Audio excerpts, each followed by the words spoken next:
देवा ही देव 1008 मूल्य श्री शंभवनाथ भगवान की जय। देवा ही देव 1008 श्री मुनि सुब्रतनाथ भगवान की जय।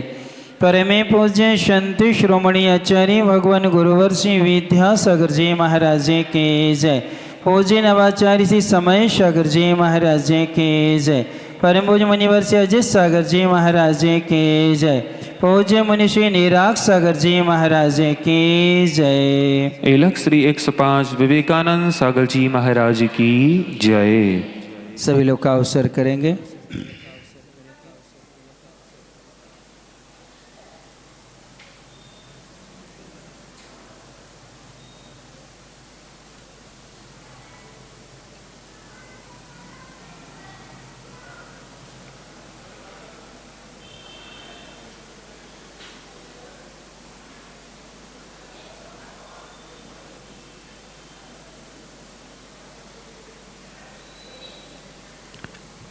ए उधम पार्टी के नेता पूरी टीम को लेके आओ।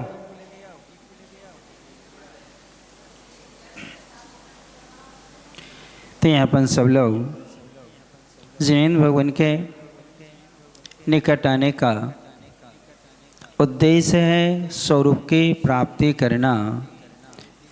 अर्थात हे भगवान, हम आप जैसे स्वरूप को कब प्राप्त होंगे, ऐसी मंगल भावना से भगवान की शरण में आते हैं और आकर के उनके गुणों का और उनके स्वरूप का बार बार क्या करते हैं, चिंतन करते हैं।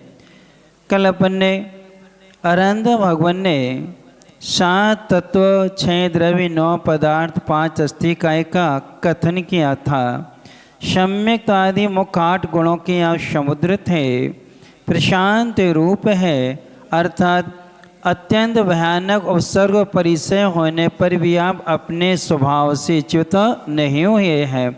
और 10 ही दिशाओं को जिन्होंने वस्त्र बनाया है, ऐसे दिगंबर है, अर्थात अंतरंग बहिरंग परिग्रह से रहित होने से आप दिगंबर हैं। 100 देवों के द्वारा वंदनीय होने से आप क्या है, देवों के देव हैं। कर्मों को जीतने के कारण, इंद्रिय विषयों को जीतने के कारण क्या है, जिन है, इसलिए हम आपको नमस्कार करते हैं। फिर तो हे भगवान, आपका जो है चित्त यानी आत्मा, ऐसे आत्मा के एक उत्पन्न होने वाले छायक सुख के समान है, अर्थात जिस सुख का कभी अभाव नहीं होगा, ऐसे आनंद स्वरूप है। और कर्मों को जीतने से आप क्या हैं, जिन है और परमात्मा है, यानी पूज्य है आपकी आत्मा, इसलिए आप क्या हैं, परमात्मा है। 18 दोषों से रहित होने से आपकी आत्मा क्या है, परमात्मा है।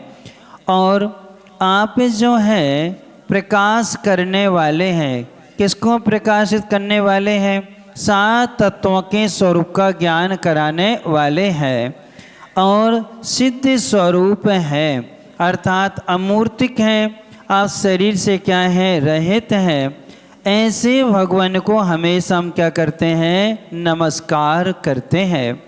अब इनको नमस्कार करने के बाद में अब भगवान से स्तुति क्या है, अब ये अपन ने पढ़ लिया है 7 श्लोकों में स्तुति का स्वरूप क्या है। अब इसके बाद में स्तुति और स्तोता और स्तुति का फल 3 चीज़ें हैं। तो इसमें अब स्तोता जो स्तुति करने वाला है, वह आपसे प्रार्थना कर रहा है।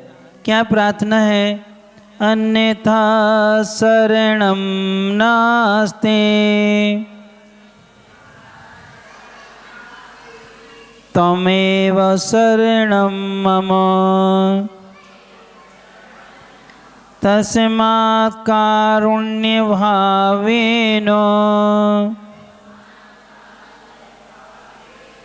रक्ष रक्ष जिनेश्वर। अब इसमें दे रहे हैं अन्यथा, यानी आपके अलावा, क्योंकि कल अपन ने सोचा था, समझा था, समर्पण जिसका होता है जिसकी आस्था दृढ़ होती है, श्रद्धा मजबूत होती है, वो यही कहता है कि तुम टकराओ अंतिम हद तक, लेकिन हम अपनाएंगे अंतिम हद तक। यानी जब तक हमारी शक्ति सामर्थ्य, तब तक हमको क्या रहेंगे, अपनाते ही रहेंगे। ऐसे यहाँ पर आपके अलावा और कोई शरणम यानी शरण नहीं है। शरण किसे कहते हैं?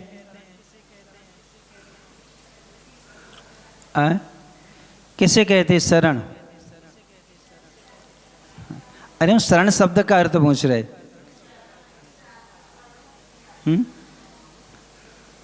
क्या होता? रोज तो पढ़ते होंगे कि नहीं सर? पढ़ते। चत्तारी शरणम पवज्जामि, अरंत शरणम पवज्जामि। शरण का क्या अर्थ होता है? आश्रय। शरण का बहुत अच्छी परिभाषा यति विश्वाचार्य महाराज ने त्रिलोकपर्णति में दी है। जहाँ 7 प्रकार का भय और 5 प्रकार का दुख नहीं होता है, उसे शरण कहते हैं। अर्थात 7 प्रकार का भय और 5 प्रकार का दुख जहाँ नहीं है, उसका नाम क्या है? शरण है। क्योंकि ये श्री धातु से बना हुआ है, नुल प्रत्यय करके इस शब्द को बनाया गया है। अर्थात जहाँ भय और दुख की उदीर्णा नहीं होती है, जहाँ भय और दुख कांटे के समान हमें चुभते नहीं हैं, उसका नाम क्या है? शरण है। जैसा कांटा हमें लग जाए या आपके दांत में कोई वस्तु फंस जाती है तो जीभ कहाँ जाती है? बार बार वहीं जाती। यदि पैर में कांटा लग गया है और निकल भी जाए, इसके बाद भी बार बार उपयोग कहाँ जाता है? वहीं जाता है। तो इसी प्रकार से 7 प्रकार का भय और 5 प्रकार का दुख जहाँ नहीं होता है, अर्थात भय और दुख की तरफ उपयोग जहाँ नहीं जाता है, उसका नाम क्या कहलाता है? शरण कहलाता है। तो शरण भगवान के पास जब अपन आते हैं तो भगवान के पास आते साथ में किसी भी प्रकार का दुख नहीं होता। 20,000 सीढ़ियाँ होती हैं समोसण में। कितनी सीढ़ियाँ होती हैं? 20,000 सीढ़ियाँ हैं।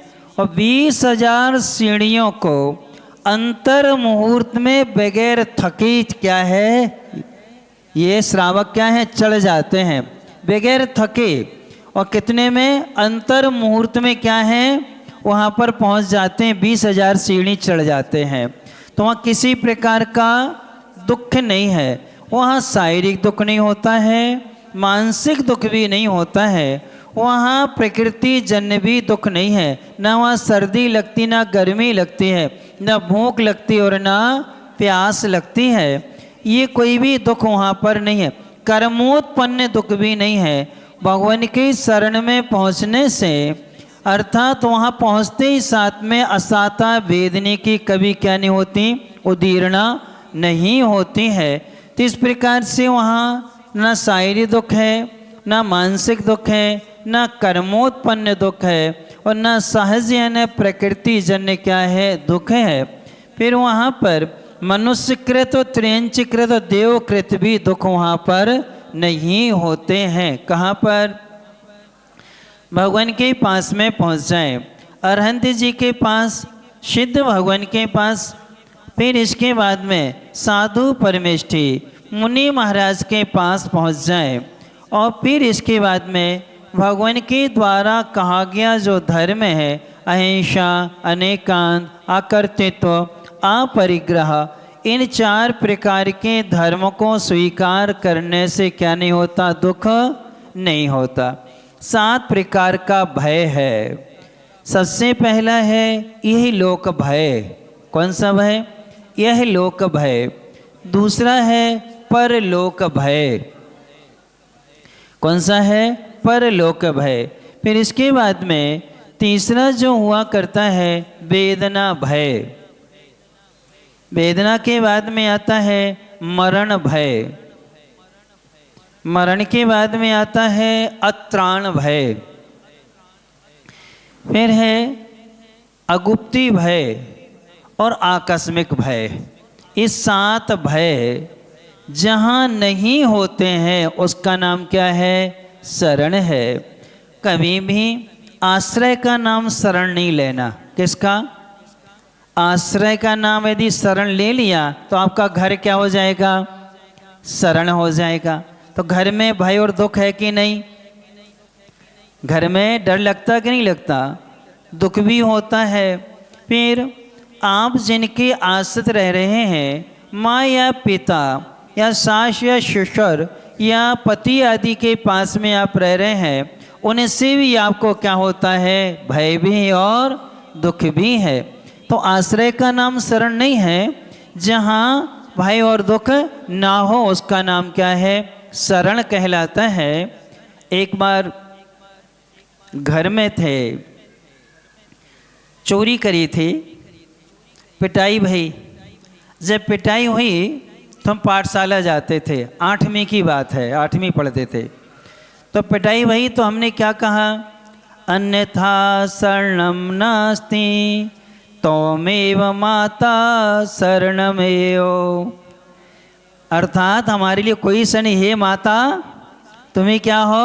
शरण हो। बार बार तस्मात् कारुण्य भावेन, इसलिए दया करके करुणा करके मेरी क्या करो। जैसे हमने बोलना शुरू किया, उनने पिटाई करना क्या कर दिया? बंद कर दिया। कि देखो हम पीट रहे हैं और हम ही से ये क्या कर रहा है? प्रार्थना कर रहा है कि आपको छोड़ के हम जाएंगे कहाँ, रहेंगे कहाँ। तो अर्थात वहाँ भय भी और दुख भी है। माँ से डर लगता है, पिता से डर लगता है, इनसे दुख की उत्पत्ति भी होती है। किससे? माँ से और पिता से। यहाँ जितने बैठे हैं इनमें से ऐसे कितने लोग हैं जो अपने जीवन से संतुष्ट हैं? आप लोग तो संतुष्ट हैं ना, है ना? खुश हो कि नहीं? पक्का खुश है, इसलिए तो छोड़ नहीं रहे।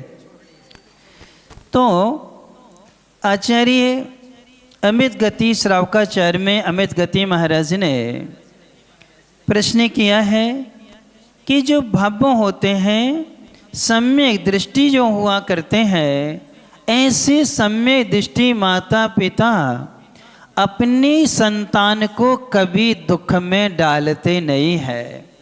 जैसे ही उनके बालक और बालिकाएं 18-20 वर्ष के होते हैं, वो अपने पास बुलाते हैं और बुला करके उनके सिर पर हाथ रखते हैं। सिर पर हाथ रख के कहते हैं, देखो बेटा, हमने ग्रस्त जीवन बहुत देख लिया और लगभग मुझे 40 वर्ष हो गए ग्रस्त को, जीवन को देखते देखते। इस जीवन में हमें आज तक कोई भी सार नहीं मिला। नींबू को निचोड़ने से तो रस मिलता है, लेकिन हमने इन 40-45 वर्षों में अपने शरीर को पूरा ही निचोड़ दिया है, लेकिन हमारे हाथ में कुछ भी नहीं लगा है।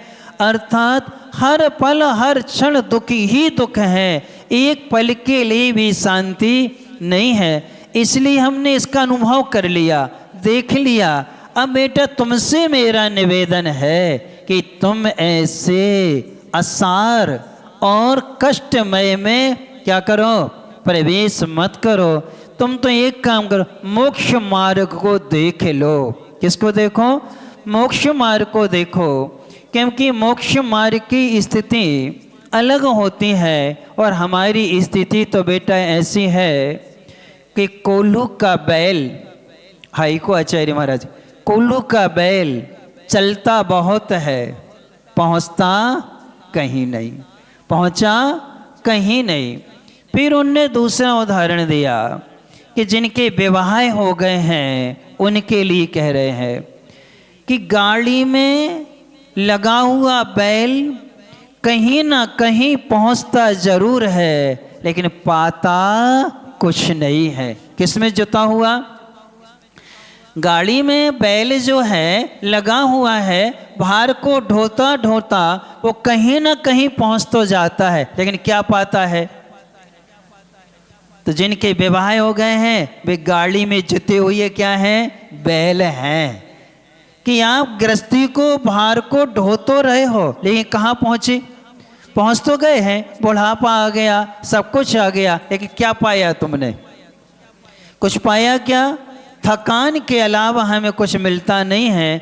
आंखों से 2 आंसू बहा सकते हैं, इसके अलावा हमें कुछ मिलता नहीं है। और आज का आधुनिक समय तो ऐसा है कि हमने कभी सम्मेलन हो रहा था, हम ही लोग बैठे थे, महाराज लोग थे और कुछ ब्रह्मचारी भैया लोग बैठे थे। तो हमारा नंबर आया तो हमने कहा, जब से बेटा बेटी पढ़ने बाहर क्या गए हैं, जब से बेटा बेटी पढ़ने बाहर क्या गए हैं, हर घर वृद्धाश्रम बन गया है। हर घर क्या बन गया है, वृद्धाश्रम बन गया है। यानी बेटा बेटी पढ़ लिया, कहाँ भेज दे तो आप, अब कहाँ, घर में कौन है, आप दोनों ही अकेले बसते हैं। कोई भी आपत्ति विपत्ति आती है तो कंधा देने वाला नहीं मिलता है, अस्पताल तक ले जाने वाला भी नहीं मिलता है। हमने आँख से ऐसी घटनाएं देखी हैं कि जिनके 3 बेटे थे और तीनों बेटे विदेश में, एक बिटिया थी वह भी बेंगलोर में थी।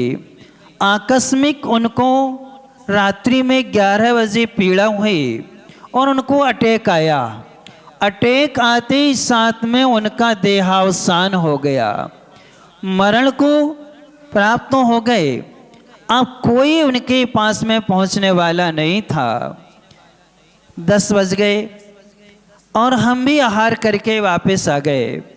तो हमने वहाँ के सज्जन से कहा, हन कि आज काका जी नहीं दिख रहे, रोज क्लास में आते थे और आहार को जब जाते थे तब भी चरण स्पर्श करते थे, शुद्धि अपने हाथ से कराते थे और हमारे कपड़े भी घर ले जाते थे, अपने हाथ से धो करके लाते थे।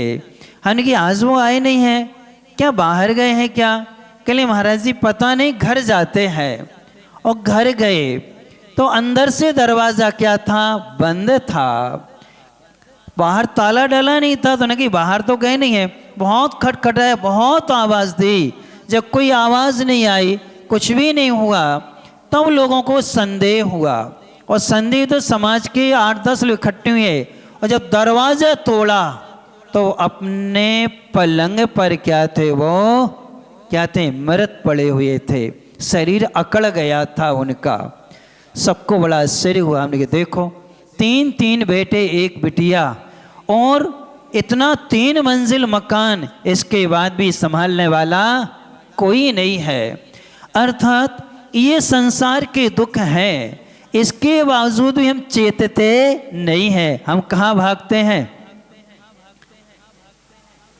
जब बच्चे बेटा या बिटिया की डिलीवरी होती है तो आप लोग भी बेंगलोर, पूना, नोएडा आदि या बॉम्बे आदि, गुड़गांव आदि चले जाते हैं, या विदेश में हैं तो वहाँ चले जाते हैं, मंदिर भी नहीं मिलता है। यदि कुवैत चले गए, अरब देशों में चले गए, ना मंदिर है, ना भगवान है, ना महाराज है, ना पानी है, ना कुछ है। लेकिन क्या करें, उस मोला को खिलाने तो है, उसकी देख रेख तो करना है। देख रेख करने के लिए हम धर्म छोड़ के कहाँ चले जाते हैं।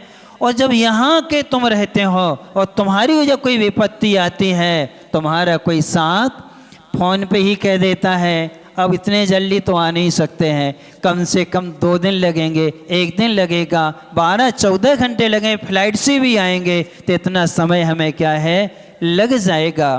तो कहने का मतलब ये है कि जिसको हम शरण मानते हैं वो शरण नहीं है।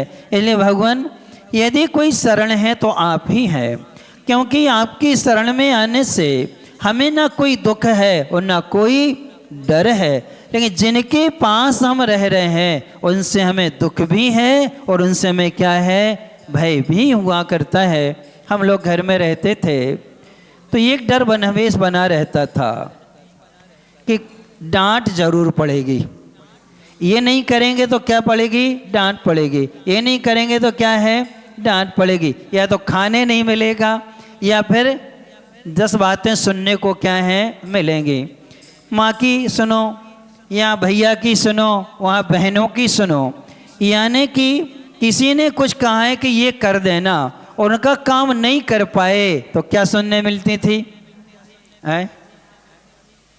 दिन भर मेहनत करो दुकान पे, सब कुछ करो और घर में आते ही साथ में सुख से 2 रोटी भी नहीं मिलना, यहाँ खाने बैठे और उनने अपनी क्या कर दी, बाणों की वर्षा चालू हो गई। तुमने ऐसा नहीं किया, ऐसा नहीं किया, ये नहीं लाए, वो नहीं लाए, घर में ये नहीं है, वो नहीं है, तुमने ये काम नहीं किया, तो क्या हुआ? ये सुख है क्या? और जब से हम संघ में आए हैं, गुरु महाराज की शरण में आए हैं, तब से हमें किसी की सुनना ही नहीं पड़ी है, ना कोई भय है और ना किसी प्रकार का क्या है दुख नहीं है। इसलिए एक बार लिखा था, अपनों के बीच परायेपन का एहसास, किनके? अपनों के बीच परायेपन का एहसास, परायों के बीच अपनेपन का एहसास, मोह और वात्सल का प्रतीक चुने जो धर्म का अंग हो। यानी हम अपनों के बीच में रहे हैं, पर हमें इस परायेपन का क्या हुआ है एहसास हुआ है। उनकी डिमांड ही पूरी करते करते जीवन निकल जाता है और उनकी डिमांड कभी पूरी होती नहीं है।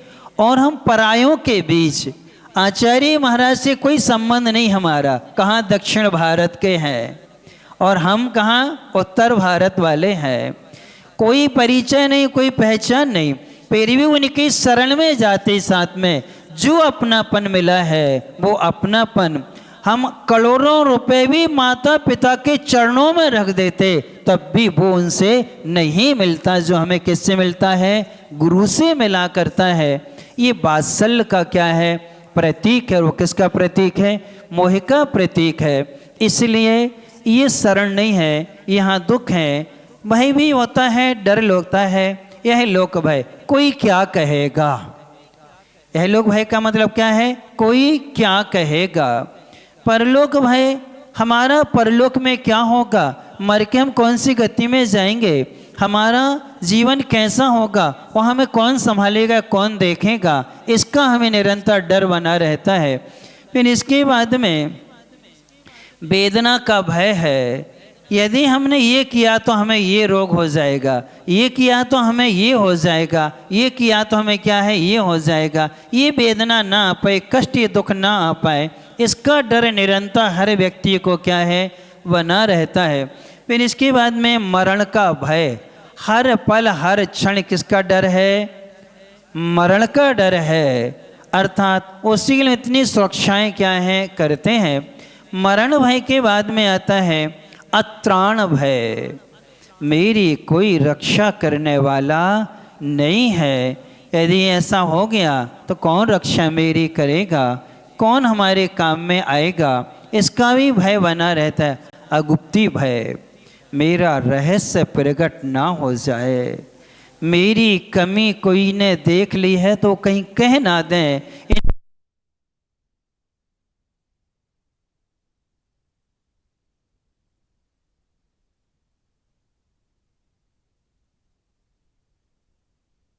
एक नीति है, आप लोग नोट कर लेना, जीवन भर काम आएगी।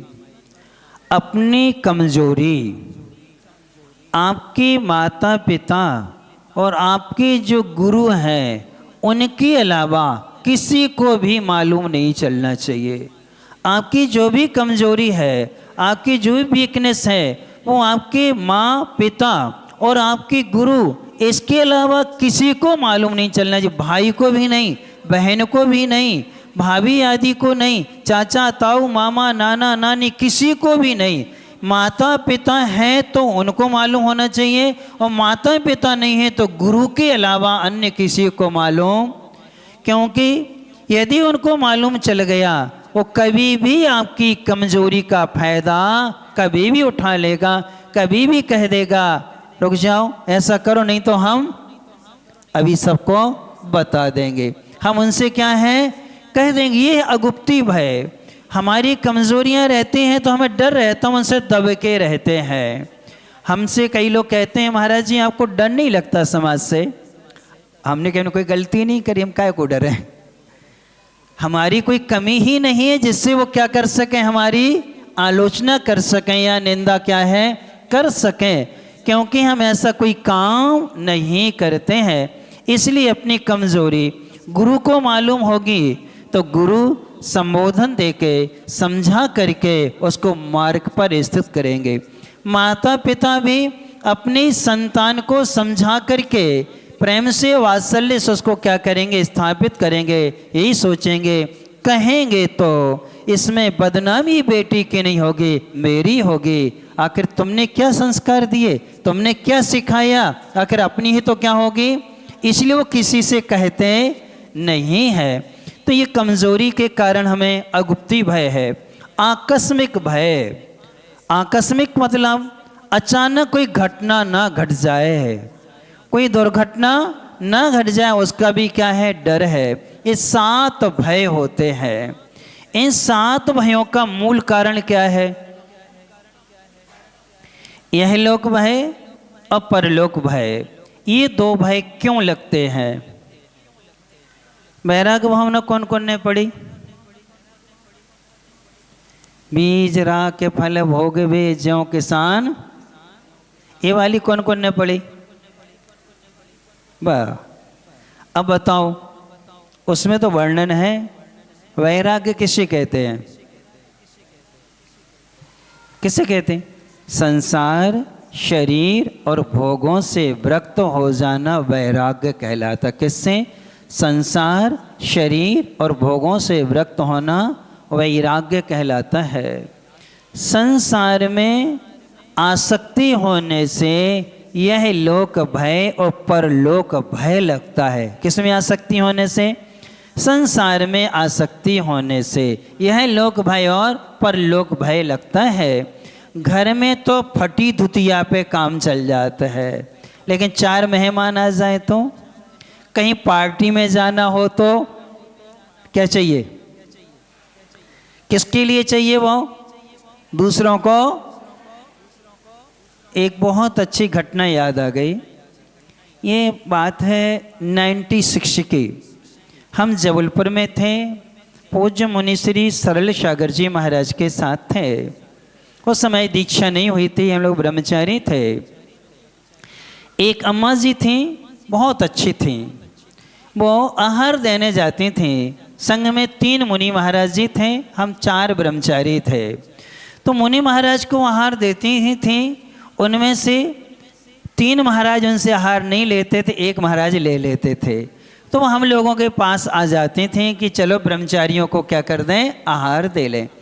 एक केला के 13 टुकड़े करती थी। किसके, एक केला के कितने करती थी, 13 टुकड़े करती, छोटे छोटे करके ले जाती थी।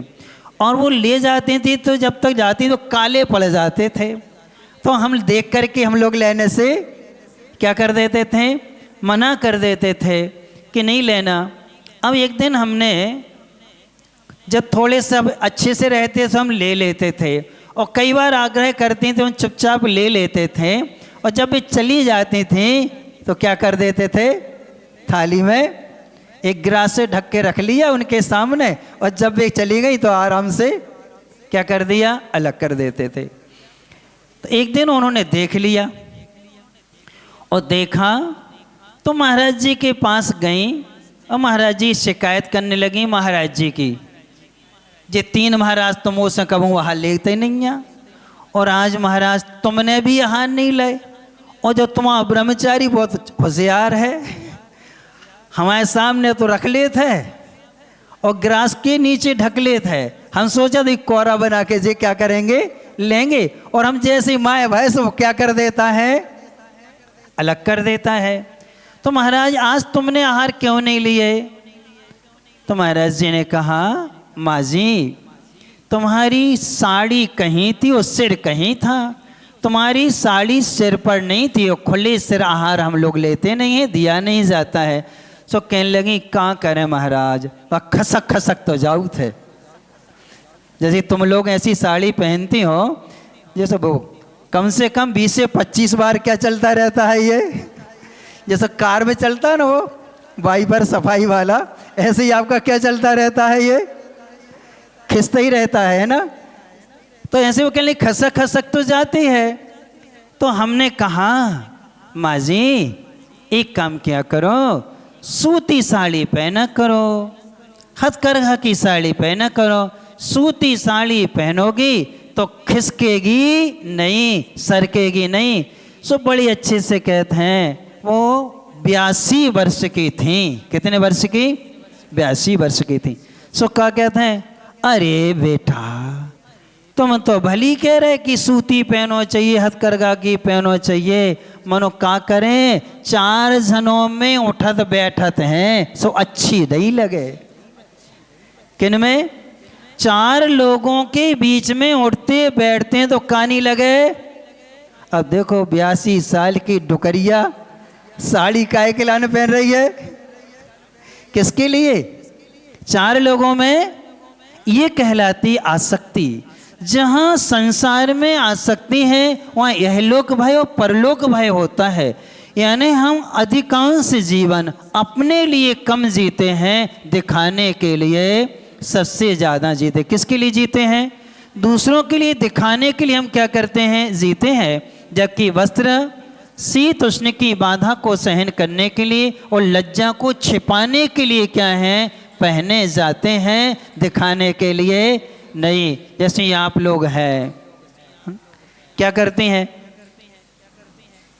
क्या कह रहे महाराज, तुम कह तो रहे हथकरघा के ले लो, मनो हमारे थे अच्छी नहीं लगे। किसके बीच में?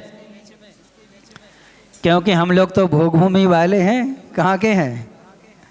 राजा महाराजाओं के, सेठों के घर के हैं, बड़े बड़े घरों के हैं, और ये साड़ी पहनेंगे तो हम अच्छे नहीं लगते हैं। ये संसार की आसक्ति से है लोक भय और परलोक भय उत्पन्न होता है। शरीर में आसक्ति होने से 3 भय उत्पन्न होते हैं, वेदना का भय, मरण का भय और अत्राण भय। जिन जिन की शरीर में आसक्ति है, शरीर में लगाव है, शरीर में जिन जिनका मोह है, उनको ये 3 भय निरंतर क्या हैं, सताते रहते हैं।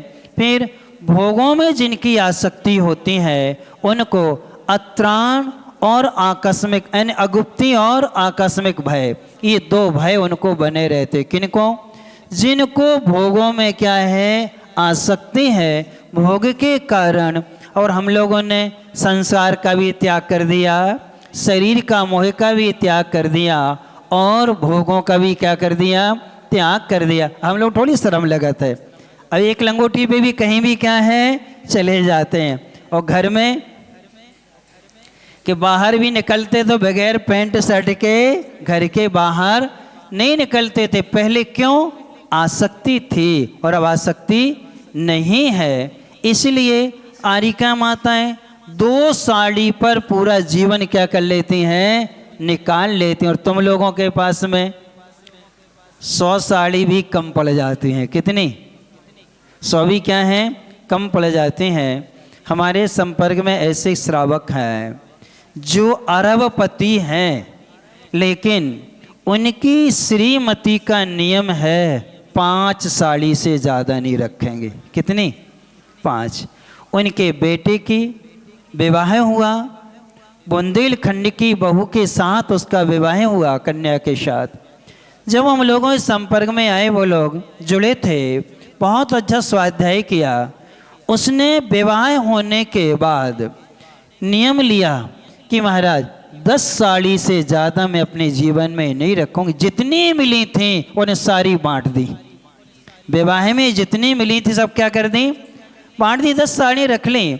और हमने कहा काय को सालों पुरानी पहनते हो, 2-2, 3-3, 4-5 साल की हो जाती, खराब हो जाए अलग करो, बाजार से नई खरीद के ले आओ, नई डिज़ाइन के लेके आओ। आजकल थोड़ी के बाजार में मिलती ना हो, लेकिन अपनी तृष्णा क्या है, आप लोगों के पास रखी होंगी 20-20 साल पुरानी साड़ियाँ, 10-10 साल पुरानी साड़ियाँ, आप उनको निकाल के पहनते हो। लेकिन हम 10 का नियम ले लें, एक आध तो खराब होती हैं, हर महीने अलग करो और नई खरीद के ले आओ, नई डिजाइन के ले आओ। लेकिन क्या होती, हमें भय है, क्या है, हमें भय के कारण से हम ये त्याग नहीं कर पाते हैं, इसलिए भोगों की आसक्ति जो होती है वह हमारे लिए निर्भय नहीं बनाने देती है। जहाँ पहुँच कर के ये किसी प्रकार का भय नहीं है, किसी प्रकार का दुख नहीं है, उसका नाम क्या है? शरण है। इसलिए ही भगवान आप ही मेरे लिए शरण हैं, आपके पास ना कोई भय है और ना कोई दुख है, इसलिए करुणा करके मेरी क्या करो?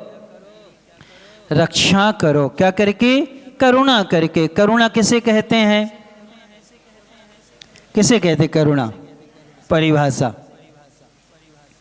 करुणा की परिभाषा कुछ तो होगी।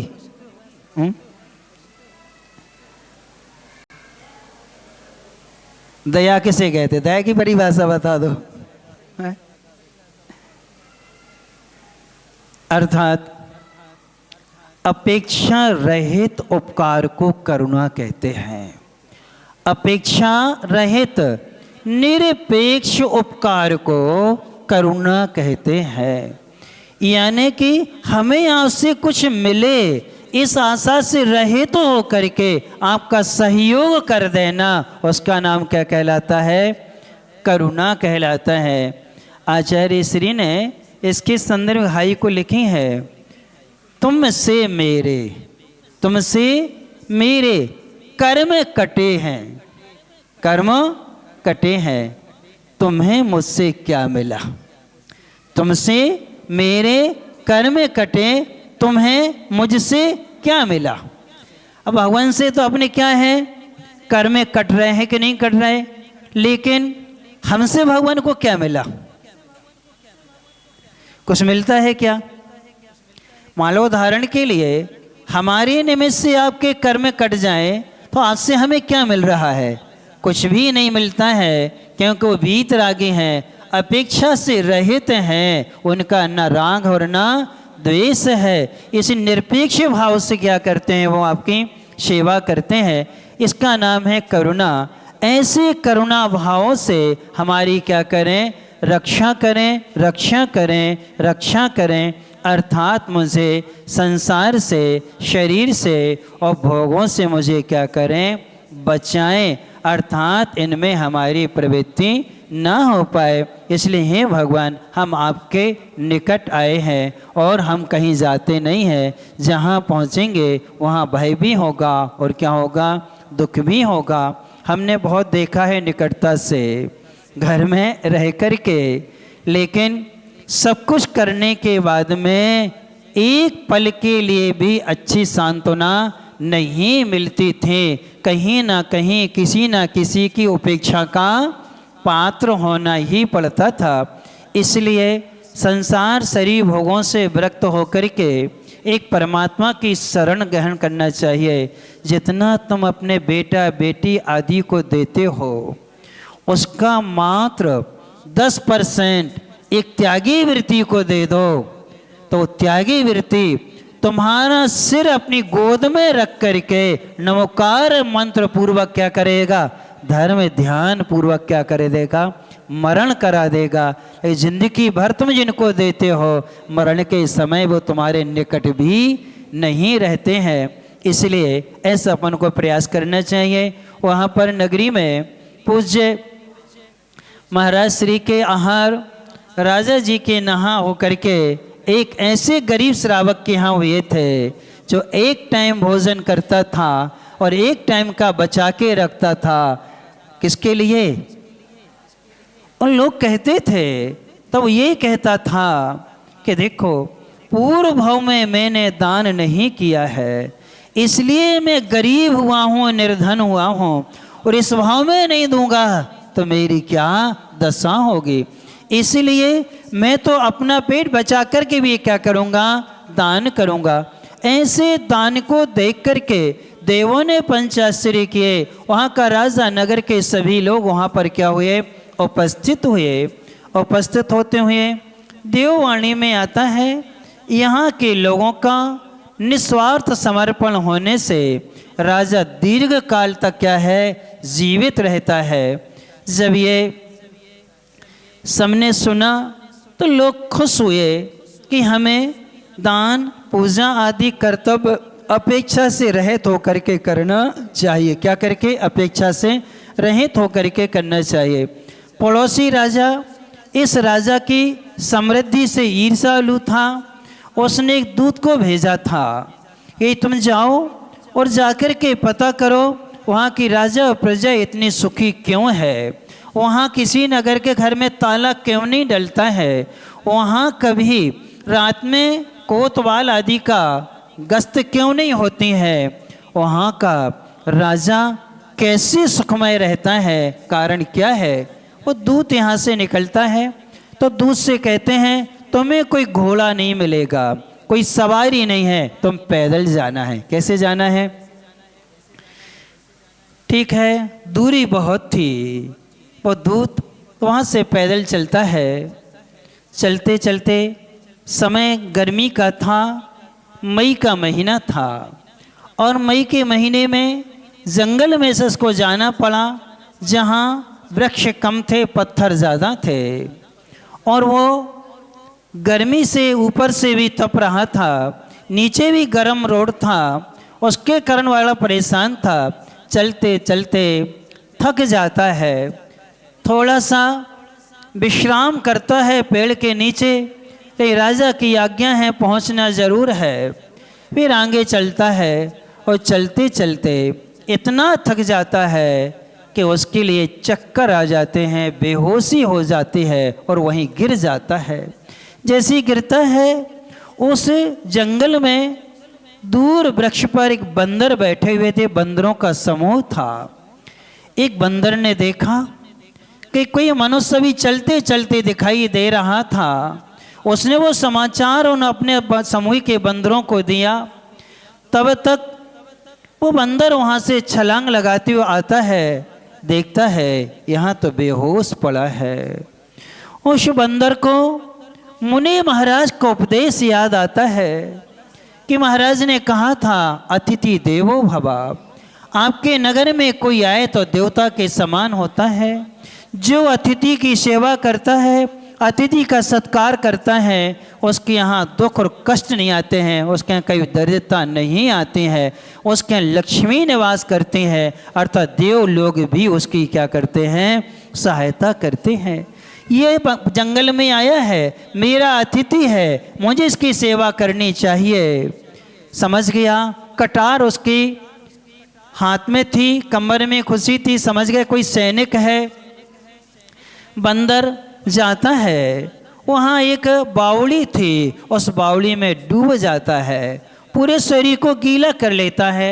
2 पत्ते लेता है, उन पत्तों का दोना जैसा कटोरा जैसा बना लेता है, उसमें जल भर के लाता है और थोड़ी सी मिट्टी भी लेके आता है और आकर के वह अपने शरीर का पूरा पानी उस व्यक्ति के ऊपर, सैनिक के ऊपर क्या है? निचोड़ देता है। जो पत्ते में पानी लाया था वो उसके मुख में क्या करता है? पिलाता है। और मिट्टी लेके आया था, उस मिट्टी को वह दूध के पैरों में लगा देता है, हाथों में लगा देता है, माथे पर रख देता है। जब उसने शीतोपचार किया, उसको पानी पीने को मिल गया, उसको चेतना आने लगी और जैसी चेतना आती है उठ के बैठ जाता है। बंदर एक और पत्ता लेता है, उससे उसकी क्या करने लगता है? हवा करता है। ऐसे अब ठंडी हवा मिलती है, उस बंदर को बार बार वो सैनिक देखता है और बंदर उसको देखता है। बंदर उसको अतिथि मान के सेवा करता है और सेवा करते हुए वह एक हाथ पकड़ लेता है बंदर, उससे कहता है चलो थोड़े से आगे एक सरोवर है, बावड़ी है, वहाँ फलदार वृक्ष भी हैं, हम आपको वहाँ ले चलते हैं, आपको हम फल भी खिलाएंगे, पानी भी पिलाएंगे, घनी छाया है, आप विश्राम कर लेना, इसके बाद आप आगे की क्या करना?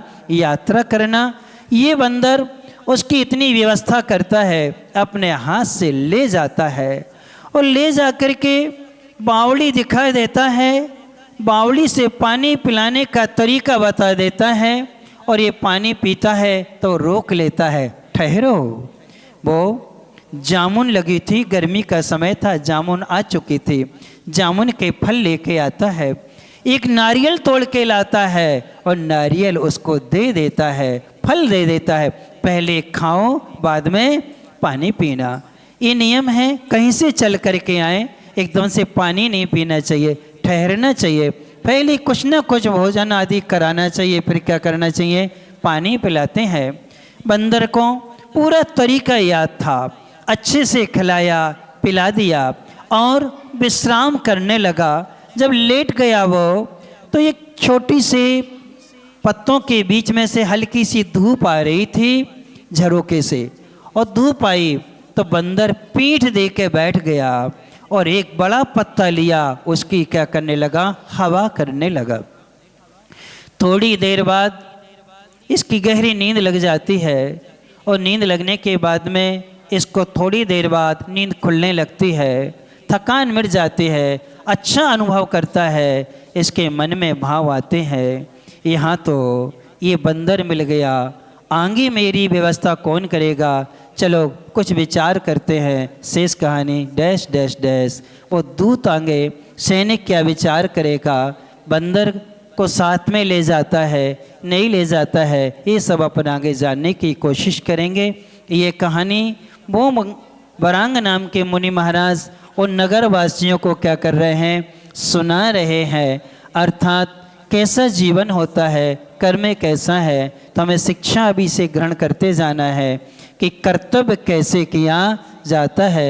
एक जंगल में एक जानवर भी क्या करता है, मनुष्य के प्रति क्या कर्तव्य करता है। आज के नियम का पालन कौन कौन ने किया, क्या नियम था,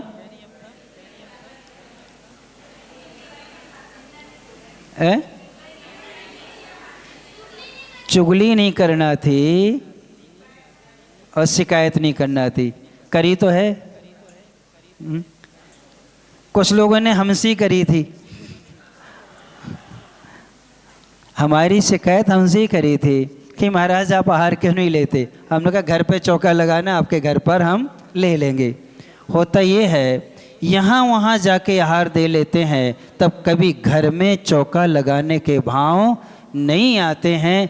जबकि जिस घर में साधु के चरण नहीं पड़ते हैं वो घर शमशान के समान माना जाता है।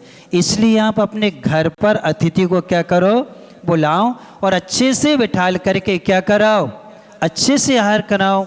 और फिर वहीं का सामग्री वहीं का सब कुछ, हमने कहा आपके घर से कुछ लेके गए थे क्या, नहीं महाराज हमारे तो पानी नहीं है। अरे मंदिर आते हो, एक कैन कुएं का पानी यहाँ से ले जाएं, घर जाकर के छान के अच्छे से ले जाओ, गर्म कर लो, प्रासुक जल से तुम कोई भी द्रव्य तैयार करोगे तो 16 के संस्कार आएंगे, आपके परिवार के सीखेंगे कि शुद्ध भोजन क्या होता है, 16 क्या होता है, और तैयार करके आप अपनी सामग्री क्या करके जाओ, लेके जाओगे तो आपको फल मिलता है। लेकिन क्या करें, करना कुछ है नहीं, सीखना कुछ है नहीं, और शिकायत कर देते किसकी, किसकी शिकायत करते हैं। तो आपने अपनी गलती को देखा नहीं, दूसरे की क्या कर दी। कौन से कर्म का बंध होगा, किस कर्म का बंध होगा, नीच गोत्र का बंध होता है। किसका, नीच गोत्र का बंध हुआ करता है। जिनने पालन किया उन सबको आशीर्वाद, और जिनने नहीं किया उन सबके लिए कल के लिए चाहिए कि नहीं, पालन करोगे कि नहीं, कच्चा की पक्का, आज जैसी है ना, सब एक दूसरे की चुगली तो करते ही रहते हैं ना। कल की बहुत सरल नियम देते हैं। कल आपको किसी से झूठ नहीं बोलना और किसी को गाली नहीं देना, अपशब्द नहीं बोलना।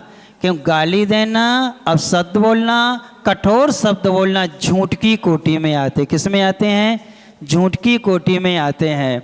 अब घर में चीज़ रखी है, कोई ने मांगी तो कह देना है नहीं है, तो किस में आएगा, ये किस में आएगा, झूठ में आएगा। इसलिए कल क्या नहीं बोलना, क्या नहीं बोलना, बच्चों से भी नहीं बोलना, बड़े लोगों से भी नहीं बोलना, और महाराज से भी नहीं बोलना। क्या नहीं बोलना, झूठ नहीं बोलना, डांटना नहीं, अपशब्द नहीं बोलना, और गाली आदि नहीं देना, कठोर शब्द नहीं बोलना का अवसर करेंगे कि हम बंदर जैसे अच्छे से क्या करेंगे, अतिथि की सेवा करेंगे। ओम।